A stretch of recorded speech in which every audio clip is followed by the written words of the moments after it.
அஸ்ஸலாமு அலைக்கும். Welcome to Rizwana life style. இன்றைக்கி நம்ம கிச்சனில் வந்து என்ன ரெசிபி பார்க்க போகிறோம் அப்படின்னா, கீ ரைஸ் தான் பார்க்க போகிறோம். ரொம்ப சிம்பிளாக இருக்கும், அதே அளவில் டேஸ்ட்டும் சூப்பராக இருக்கும். அது எப்படி பண்ணலான்னு பார்க்கலாம் வாங்க. கொஞ்சமாக வந்து நான் வந்து குக்கர் வந்து அடுப்பில் வச்சுருக்கேன். ஹீட் ஆகிடுச்சு. குக்கரில் வந்து கொஞ்சமாக நெய் சேர்த்துக்கலாம். எங்கள் வீட்டில் வந்து அவ்வளோவா யாரும் நெய் அவ்வளோவா சாப்பிடாதனால கொஞ்சமாக நான் சேர்த்துக்கிறேன். நீங்கள் வந்துட்டு ஃபுல்லாகவே நெய்யை ஆட் பண்ணிக்கோங்க. கொஞ்சமாக நெய் சேர்த்துட்டேன். அது கூடயே நான் வந்து தேங்காய் எண்ணெய் கொஞ்சமாக சேர்த்துக்கிறேன். நீங்கள் வந்து எந்த எண்ணெய் வேணாலும் சேர்த்துக்கலாம். இப்போ வந்து இது வந்து ஹீட் ஆகட்டும். இப்போ வந்து நெய் வந்து ஹீட் ஆகிடுச்சு. இதில் வந்துட்டு நான் வந்து 2 பட்டை, 2 கிராம்பு, 2 ஏலக்காய் சேர்த்துக்கிறேன். நல்லா பொரியட்டும். அது கூடவே வந்து பார்த்திங்கன்னா 2 மீடியம் சைஸ் பெரிய வெங்காயத்தை வந்து நேர்வாக்காக கட் பண்ணி வச்சுருக்கேன். அதையும் சேர்த்துக்கிறேன்.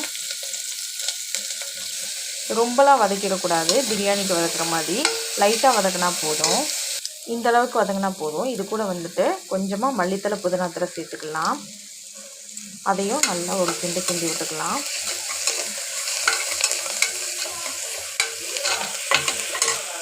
இது கூடவே 3 பச்சை மிளகா அதையும் சேர்த்து நல்லா வதக்கிக்கலாம். இப்போ ஓரளவுக்கு வதங்கிடுச்சு. இது கூட வந்து இஞ்சி பூண்டு பேஸ்ட்டு சேர்த்துக்கலாம். நான் வந்து 1 டீஸ்பூன் அளவு இஞ்சி பூண்டு பேஸ்ட்டு சேர்த்துக்கிறேன்.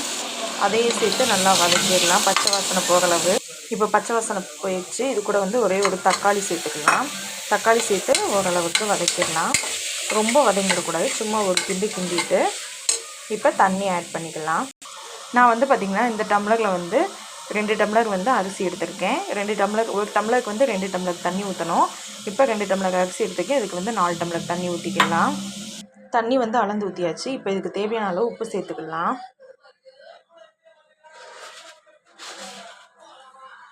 தேவையான அளவு உப்பு. தண்ணி நல்லா கொதிச்சு வரட்டும். அரிசி சேர்த்துக்கலாம். இப்போ பார்த்திங்கன்னா தண்ணி நல்லா கொதிச்சிருச்சு. இதில் வந்து அரிசி சேர்த்துக்கலாம். இப்போ வந்து இதில் வந்து அரிசி சேர்த்தாச்சு. இதை வந்து ஒரு கிண்டி உப்பெல்லாம் சரியாக இருக்கான்னு பார்த்துட்டு மூடி போட்டு விசில் விட்டுக்கலாம். ஒரு 5 விசில் விட்டு ஆஃப் பண்ணிக்கலாம். மூடி போட்டாச்சு. ஒரு 5 விசில் வரட்டும், அப்புறமா ஓப்பன் பண்ணி பார்க்கலாம். இப்போ வந்து பார்த்திங்கன்னா ஸ்டீம் இறங்கிடுச்சு. நம்ம ஓப்பன் பண்ணி பார்க்கலாம். சூப்பரான சுவையான கீ ரைஸ் வந்து ரெடி ஆயிடுச்சு. பார்த்திங்கனாலே தெரியும்.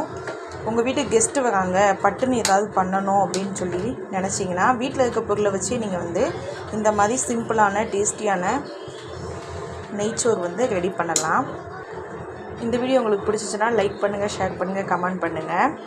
நீங்களும் உங்கள் வீட்டில் இது மாதிரி செஞ்சு பார்த்துட்டு எப்படி இருந்துச்சுன்னு டேஸ்ட்டை வந்து கமெண்ட் பண்ணி சொல்லுங்கள். அஸ்ஸலாமு அலைக்கும்.